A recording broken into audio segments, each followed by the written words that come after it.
सर्वप्रथम हम सब मिलकर एक साथ बाबा को और भगवान को प्रणाम करेंगे।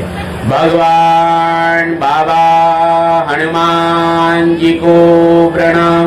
महान त्यागी बाबा जुमदेव जी को प्रणाम। परमात्मा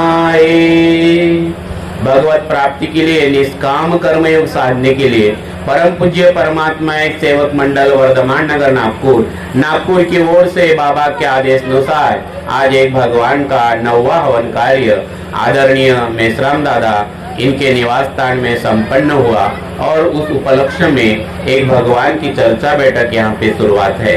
इस चर्चा बैठक में स्वयं शक्तिशाली भगवान बाबा हनुमान जी उपस्थित है। बाबा हनुमान जी को मेरा प्रणाम। उसी प्रकार हम सबके सदगुरु और मानव धर्म के संस्थापक महान त्यागी बाबा जुमदेव जी उपस्थित है। बाबा जुमदेव जी को मेरा प्रणाम। उसी प्रकार हम सबकी मातोश्री आई वाराणसी उपस्थित है। आई वाराणसी को मेरा प्रणाम।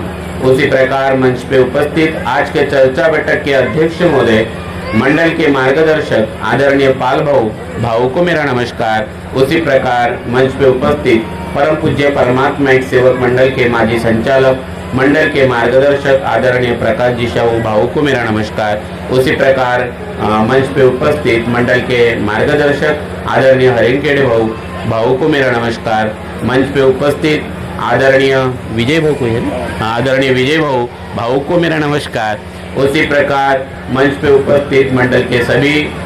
उपस्थित सभी मंडल के कार्यकर्ता मार्गदर्शक, यहाँ पे उपस्थित सभी सेवक सेविका, छोटे बाल बच्चे, आप सभी को मेरा हार्दिक नमस्कार।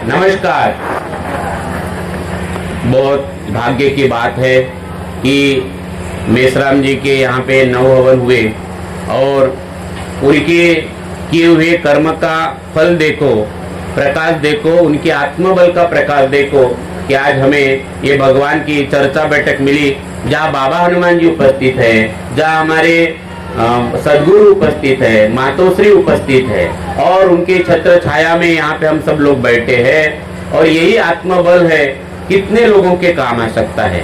बाबा जुमदेव जी कहते हैं कि ये जो आत्मबल है, बोले हमें भगवान ने जो आत्मबल दिया और ये आत्मबल कैसे काम आया, तो इतने लोगों के काम आया। तो ये आत्मबल आता है आत्ममंथन से, आत्ममंथन से होता है आत्मशुद्धि, आत्मशुद्धि से होता है बढ़ता है आत्मविश्वास और आत्मविश्वास से पैदा होता है फिर आत्मबल। तो बाबा का आत्मबल इतने लोगों के काम में आया और इसलिए ये आत्मबल ही है, ये आत्मबल ही है और इसलिए हमें आत्मबल को समझना जरूरी, इस मार्ग के आत्मबल को। तो बाबा ने ये जो आत्मबल निर्माण किया, तो बाबा ने तत्व ज्ञान और विश्वास से निर्माण किया, तत्व विश्वास और त्याग से निर्माण किया, तत्व विश्वास और त्याग से निर्माण किया। जिस प्रकार से दूध में घी दिखता नहीं, लेकिन दूध का दही बनाना पड़ता है, दूध को गर्म करना पड़ता है, उसको तोड़ना पड़ता है, उसको फाड़ना पड़ता और वो टूटने के बाद वो दही बनता, दही बनने के बाद उसको घिसना पड़ता, वहां से बनता है लोनी बनता है, फिर उसको गरम करना पड़ता है और गरम करने के बाद उसका क्या बनता है, घी बनता है। ऐसा ही ये सेवक, भगवान का सेवक बाबा ने हमें बनाया है, लेकिन बाबा कहते कि आपको भी उसी प्रोसेस से जाना पड़ेगा। सारे कार्य, पहले दिन आपने जो वचन दिया, हमने सबने भगवान को मरने का वचन दिया है ना। पहले दिन नहीं समझा, लेकिन जैसे जैसे आत्म अनुभव आते गए और हमारा जीवन में एक लक्ष्य, एक चित्त, एक भगवान निर्माण होता है ना। और एक चूल्हे पे खाना बनाने वाले सब लोग, उसमें पति पत्नी, उसमें हमारे सारे बच्चे, हमारी सबकी एकता, हमारा एक विचार, और ये एक विचार जब ये आगे बढ़ता है और ये शक्ति निर्माण होती है जिसे हम आत्मबल कहते हैं। तो ये आत्मबल, ये हमारी एकता का प्रतीक है। ये आत्मबल ही है कि आज हम मेश्राम भाऊ के घर में यहाँ पे उपस्थित है और बाबा का ये प्रकाश किस प्रकार से धन बढ़ते जा रहा है। तो मेरे प्यारे सेवक भाई और बहनों, तो ये तत्व समझना बहुत जरूरी इस मार्ग में। ये तत्व तब समझेंगे क्योंकि समझ और समय ये कभी भी दोनों एक साथ नहीं चलते। कई बार ऐसा होता है कि अभी काफी लोग है ना, आपको लगता होगा कि हम मार्ग में अगर 10 साल पहले आते तो क्या होता, बराबर ही नहीं, और अच्छा होता। 20 साल पहले आते तो बहुत अच्छा होता। जैसे मैं भी 45 साल का हुआ हूँ, तो मुझे कई बार लगता है भाई मैं तो बचपन से इस मार्ग में हूँ, समझ में ही नहीं आया, समय निकल गया। ये अगर पहले ही समझ में आता तो बहुत अच्छा हो जाता, बराबर ही नहीं। तो समय और समझ ये दोनों एक साथ नहीं चलते। ये बहुत भाग्यशाली लोग होते हैं कि उनके जीवन में दोनों एक साथ चलते हैं। बाबा जुमदेव जी बड़ी सुंदर बात कहते हैं, मालूम नहीं बोले भगवान ने हर समय बचपन से हमारे सामने सत्य को ही लाया, बोले बराबर ही नहीं, सत्य को ही सामने लाया। और बाबा ने समय समय के हिसाब से समझ, और बाबा आत्म केंद्रित थे, तो समय और समझ, तो समय तो चलेगा, हम सब लोग बूढ़े होने वाले कि नहीं, बराबर नहीं। हम मरना बिल्कुल तय है, मृत्यु बिल्कुल तय है, लेकिन वो समझ आना बहुत जरूरी है कि ये जो अभी मुझे मिला है उसको मैं कैसे तत्व के साथ मिलाऊं, कि ये सब परमात्मा की कृपा है, मैं निमित्त मात्र हूँ। तो ये तत्व के साथ मिलाप होने के लिए ही आत्मा का परमात्मा का मिलन, सेवक का भगवान से संबंध स्थापन होने के लिए बाबा ने जो 4 तत्व दिए हैं। लेकिन बाबा को समझ में आया है कि भाई सबके पास में भगवान तो है, फिर दिखता क्यों नहीं है। तो सेवक और भगवान के बीच में अगर कोई पर्दा है, वो पर्दा है अहंकार का। क्या पर्दा है वो? अहंकार का पर्दा है, जिसमें आदमी अंधा हो जाता है। और इसलिए बाबा को पहले दिन ही भगवान ने बोला था कि भले तूने मुझे प्राप्त किया, उनमें से तू एक मानव है, मैं मानव पे कदापि विश्वास नहीं रखता, क्योंकि मानव ये बेईमान है। ठीक है, क्योंकि जिस प्रकार से बाबा ने भगवान की प्राप्ति की, वैसे इसके पहले भी भगवान को प्रिय कार्य करने वाले कई मानव हुए। ये बाबा को दर्शन दिए राम ने, ये बताए कृष्ण जी ने, ये बताए बलराम जी ने, ये बताए शेषनाग ने, सब लोगों ने बाबा को अपना अपना परिचय दिया कि हमने भगवान को प्रिय कार्य किया, लेकिन हम भगवान नहीं हैं। तो उसी प्रकार बाबा के अंतरात्मा से आवाज आया, क्योंकि बाबा खो गए थे, बाबा की आत्मा बिल्कुल शुद्ध हो गई थी, बांसुरी की तरह। बांसुरी देखा क्या आपने, है ना? बांसुरी की तरह बाबा की आत्मा एकदम शुद्ध हो गई थी। भगवान बोल रहे थे और बाबा अपने कानों से सुन रहे थे, बराबर कि नहीं? तो वो आवाज सुनने की ताकत बाबा ने सब सेवक को दिया। बाबा ने उसका जवाब बताया कि आकार है, आकार में विकार है, बोले विकार नष्ट हो गया तो फिर भगवान है। तो हमें भी मार्ग में आने के पहले दिन से नर हो या नारी, इस मार्ग की हमें भी हमारे विकारों को नष्ट करने का प्रयत्न करना है, काम करना है, बार बार करना है, मरते दम तक करना है। लेकिन बीच में अहंकार को नहीं लाना है, चाहे पति पत्नी के बीच का अहंकार हो। तो इस मार्ग में जीतना नहीं है, पति पत्नी के बीच में एक दूसरे को हारना है। कई बार होता है ना परिवार में, पत्नी कहती है कि मैं ही सही हूँ, पति कहता है कि मैं सही हूँ, दोनों की लड़ाई होती है। हम लोग एक दूसरे के बीच में मैं सच हुए लगे रहते हैं, भगवान दूर हो जाता है। इतनी जल्दीबाजी करो कि मैं हार जाऊं, जैसे ही कुछ बात निकली, नहीं आप ही सही हो, नहीं पतिदेव जी आप ही सही हो।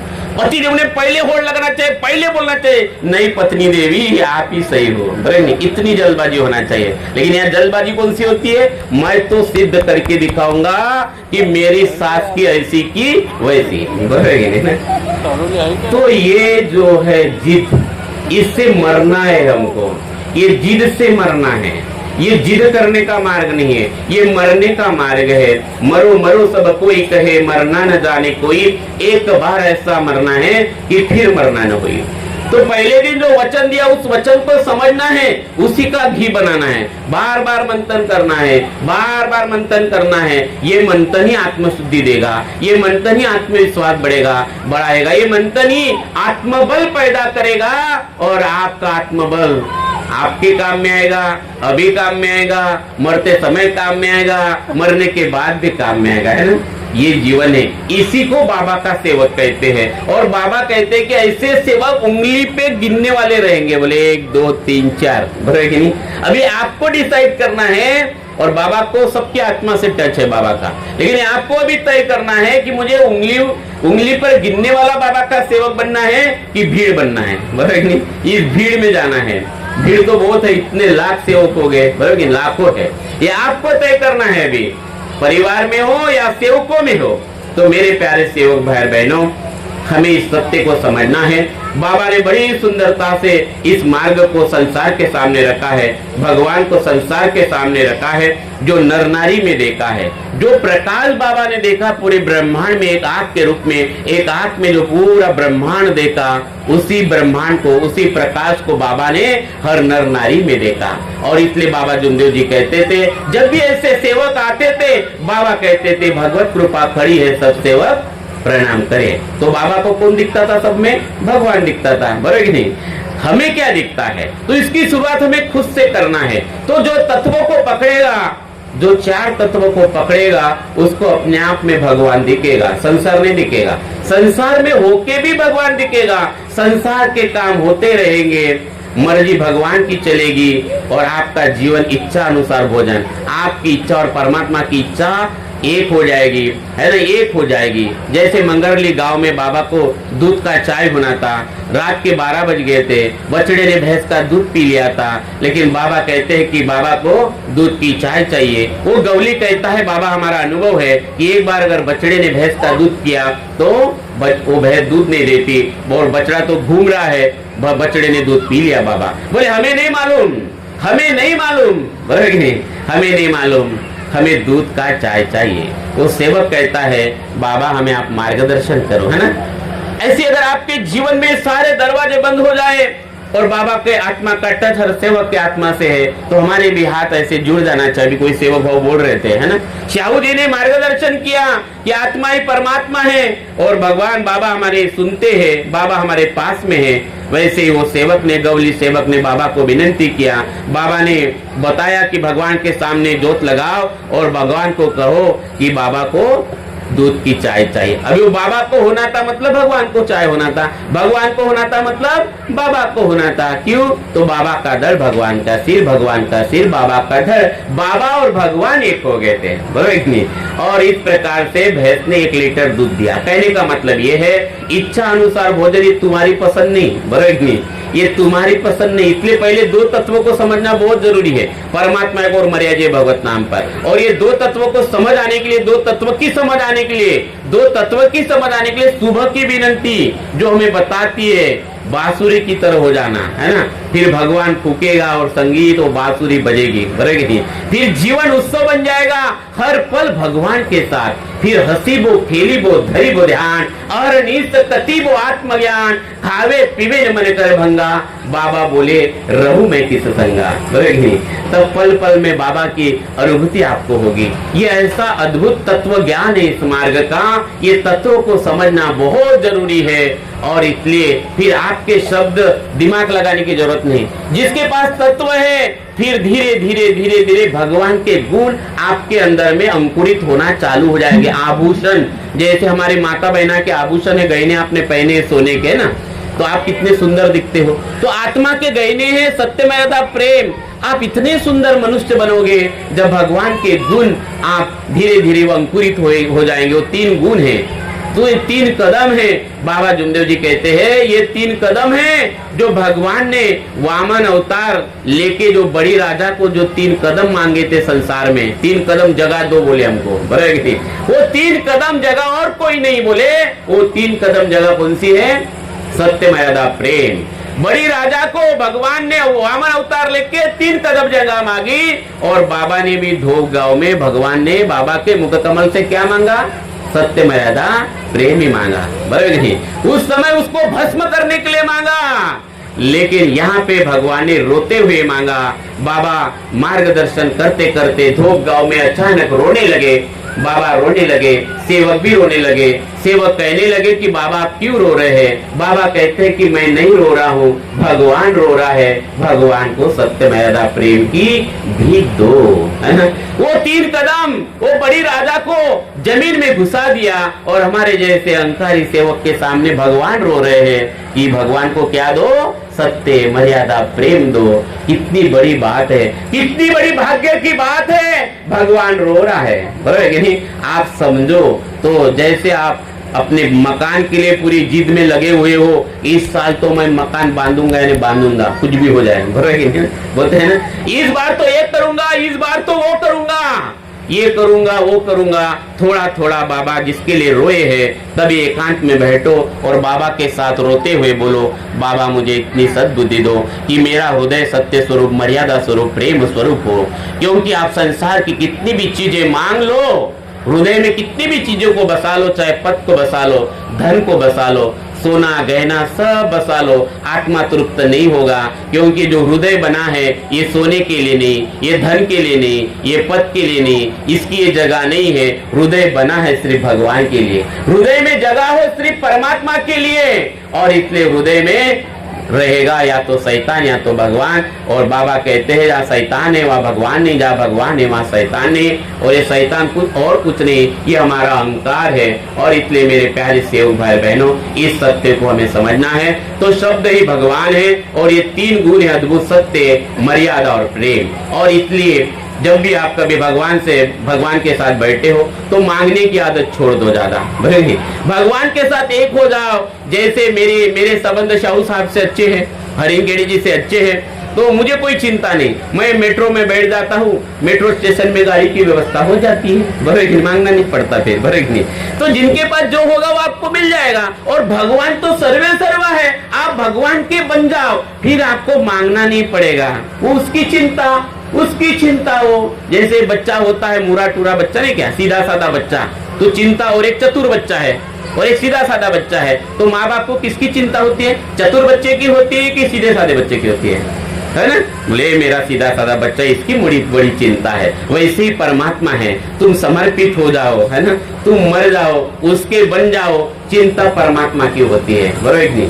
तो ये जीने का तरीका है कि जो भी है उसमें मस्त रहो, आनंद में रहो। ये आनंद ही परमात्मा है और कुछ नहीं है, ठीक है ना? लेकिन कई बार क्या करते हैं, जो है उसमें जीना ही नहीं चाहते, है ना, जो है उसमें जीना नहीं चाहते। मेरा एक उदाहरण बताता हूँ। 2 दिन से मैंने अपने मिसेस को महीने का खर्चा करने के लिए 20, 22, 23 हजार रुपए उनको ट्रांसफर किया था। क्या हो गया कि उसके पैसे खर्चा जल्दी हो गई इस महीने में, तो उसके पास में 1500, 2000 रुपए बचे, तो वो चिंता में पड़ गई। बोले मेरे पैसे खत्म हो गए जल्दी इस महीने में, बोले नहीं।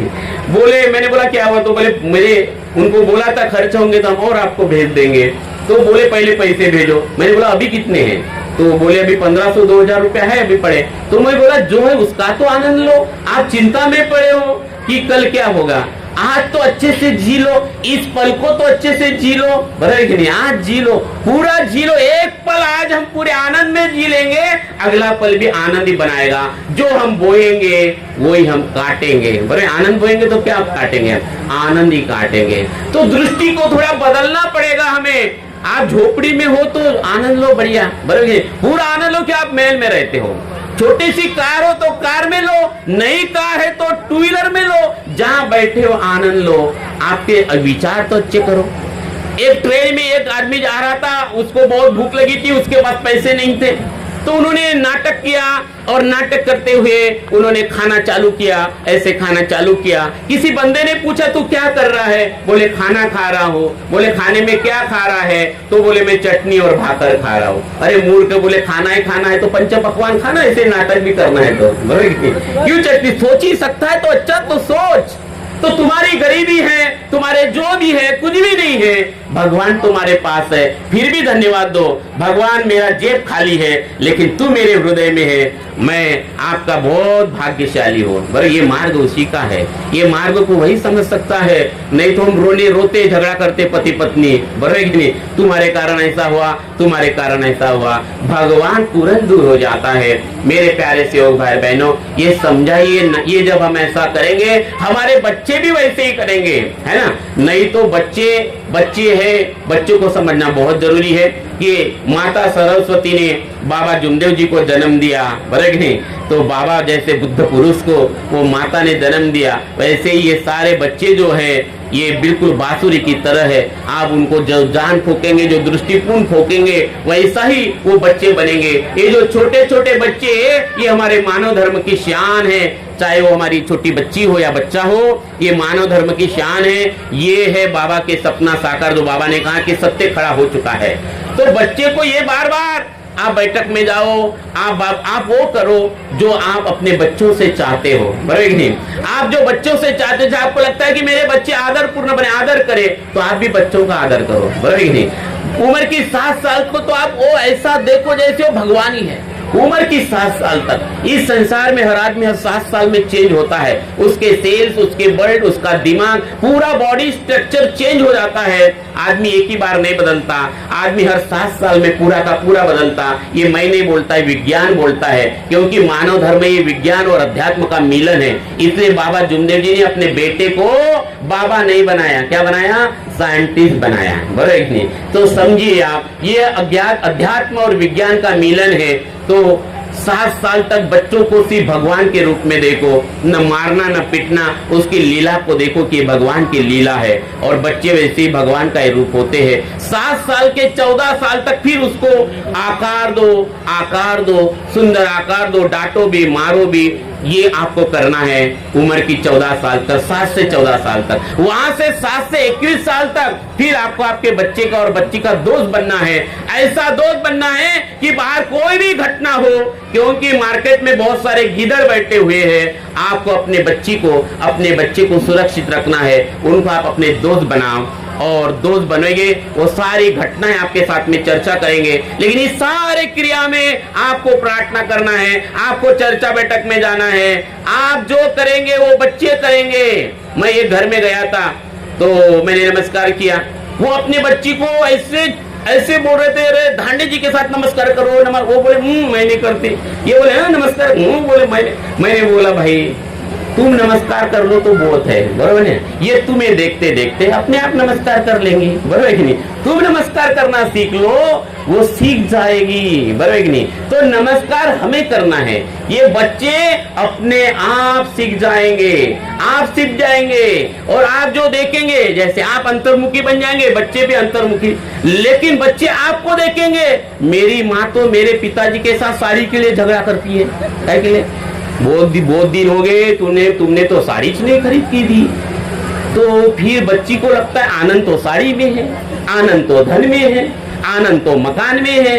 तो बहिर्मुखी बनाना है बच्चों को कि अंतर्मुखी बनाना है। और बाबा कहते हैं कि आपका भगवान आपके पास में। भगवान बाबा को कहता है कि मानव तू मुझे कहाँ ढूंढ रहा है, 24 घंटे में तेरे पास हूँ, जिस पर मैं छूट जाऊंगा तेरा शरीर मृत हो जाएगा। तो आप अंतर्मुखी बन रहे हो कि बहिर्मुखी? आपका बच्चा ये आपके ऊपर है। तो आप भी कभी भगवान के सामने बैठो, आप चर्चा बैठक में जाओ, बच्चे को लगे कि मेरी माँ जब चर्चा बैठक में जाती तो बड़ी खुश दिखती है, कुछ है आनंद। फिर बेटा आपको पूछेगा माँ आप इतनी खुश क्यों हो, बरोबर नहीं, माँ आप इतनी खुश क्यों हो? आप बताना मैं भगवत कार्य में जाती हूँ ना बेटा, वो आनंद वहां पे मिलता है। लेकिन बेटे को पता चल जाएगा पिताजी साड़ी खरीद के देते तो मेरी माँ बड़ी खुश, वाह मेरे पति ना पति देव हो गए अभी। तो आपकी खुशी किधर है, साड़ी में है कि भगवत कार्य में है, बरोबर है। इसका चिंतन करो, बच्चों को बहिर्मुखी बनाना या अंतर्मुखी बनाना। और 21 साल से 28 साल तक बच्चों के साथ निर्णय लेना चालू कर दो। बच्चों को हर काम पूछो, बेटा हमको ये करना है, करेंगे क्या नहीं करेंगे।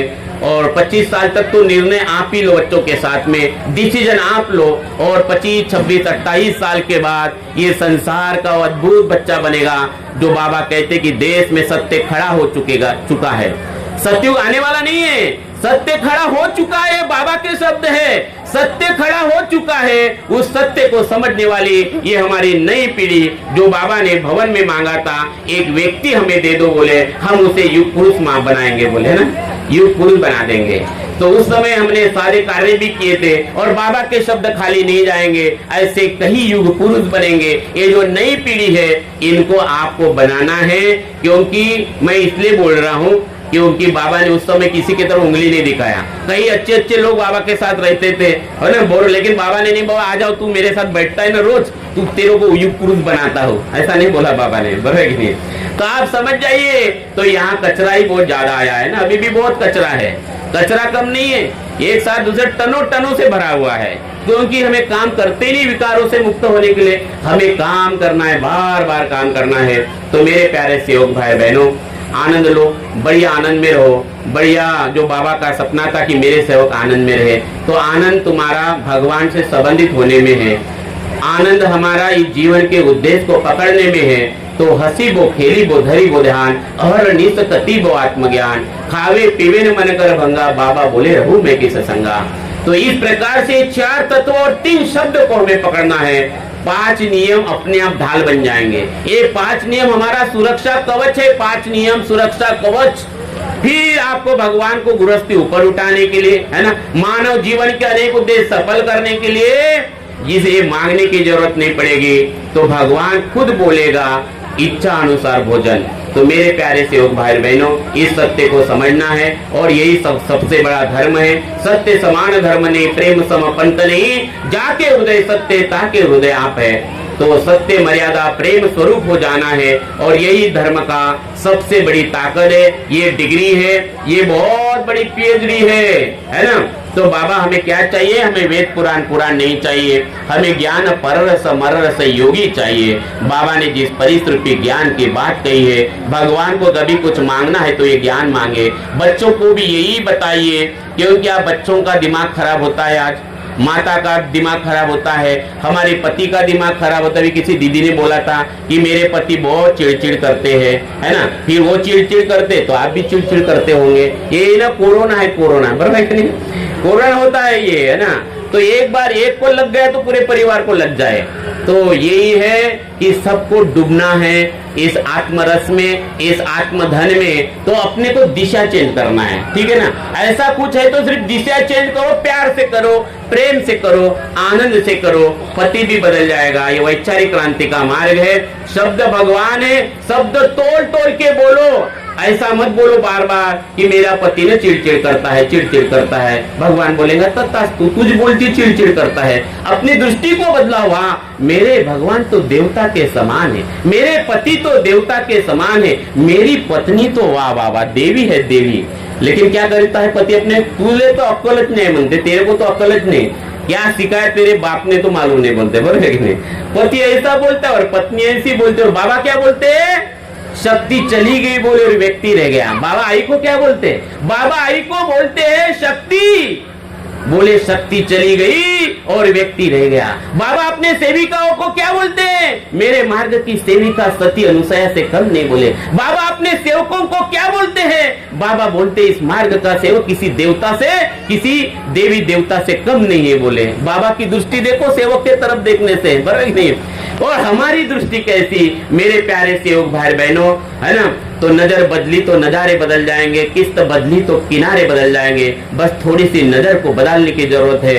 बाबा साक्षात खड़े हैं, हमारे हृदय में है, सर्वे सर्वा है। आपको निमित्त मात्र बनकर इस मय को मिटाकर मस्त आनंद लेना है बाबा के संगति में, भगवान के संगति में। यही असली आनंद है। जैसे शराबी को शराब में आनंद आता है तो अरे बोतल पर बोतल पीने से क्या फायदा, रात को पीली सवेरे उतर जाएंगी। तो मेरे बाबा ने दिए हुए तत्व शब्द नियम की हरी रस की प्याली आप पी ले तो तेरी सारी जिंदगी सुधर जाएगी, सुधर जाएगी, सुधर जाएगी।